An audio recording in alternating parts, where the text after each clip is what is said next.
নমস্কাৰ বন্ধু বান্ধৱীসকল, আজি আপোনালোকৰ সন্মুখত এটি পনীৰ চিলি ৰোল দেখুৱাবলৈ লৈছোঁ আৰু তাৰ বাবে বস্তু লৈছোঁ।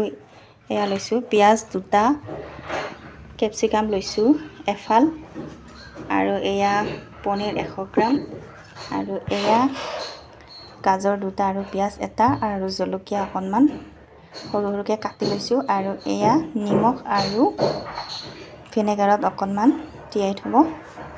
আৰু লৈছোঁ এইপিনে garlic chilli sauce, soya sauce আৰু কিচেন ফ্ৰেছ টমেটো কেটচাপ। আৰু পনীৰ ৰোলৰ বাবে এয়া ময়দা লাগিব, ময়দাখিনি এয়া মাৰি লোৱা হৈছে অকণমান। তেন্তে বলক ৰোলটো কেনেকৈ প্ৰস্তুত কৰা হয় আপোনালোকক ভিডিঅ'টোৰ জৰিয়তে দেখুৱাবলৈ লৈছোঁ। চাই থাকক ভিডিঅ'টো স্কিপ নকৰাকৈ। কেৰাহী পাতি দিয়া হৈছে আৰু ইয়াতে ৰিফাইন তেল দিয়া হৈছে, আৰু এতিয়া বস্তুখিনি ভাজি লোৱা হ'ব। এয়া কেৰাহীত কেপচিকাম দি দিলোঁ, কেপচিকামখিনি অকণমান ভাজি ল'লোঁ, আৰু ইয়াৰ পিছত ইয়াতে পিঁয়াজখিনি দি দিয়া হৈছে। পিঁয়াজখিনি অকণমান ভাজি ল'ব লাগিব। ইয়াতে নিমখ দি দিলোঁ অকণমান, আৰু ইয়াতে দিয়া হৈছে এয়া জালুক। ইয়াতে পনীৰখিনি দি দিয়া হৈছে, সেইখিনি অকণমান ভাজি লোৱা হ'ব।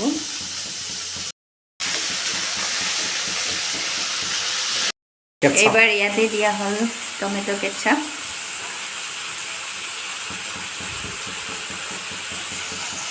আৰু দিয়া হ'ল ইয়াতে গাৰ্লিক চচ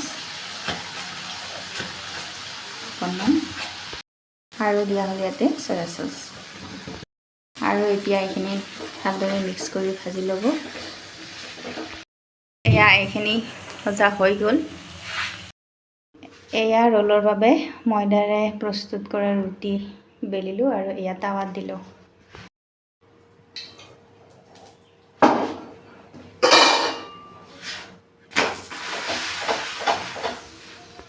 এয়া ৰোলৰ বাবে বনোৱা চিলি পনীৰখিনি ইয়াতে দি দিলোঁ।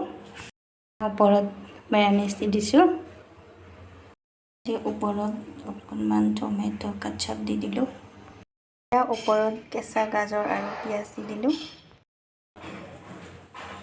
এয়া এতিয়া ৰোলৰ আকৃতি দি দিলোঁ। ফাইনেলি আমাৰ চিলি পনীৰ ৰেডি হৈ গ'ল। আমাৰ চিলি পনীৰ ৰোল ৰেডি হৈ গ'ল, আৰু এতিয়া আমি গৰমে গৰমে পৰিৱেশন কৰিম। যদি ভিডিঅ'টো ভাল পালে তেতিয়া লাইক, কমেণ্ট আৰু শ্বেয়াৰ কৰি দিব। Bye bye.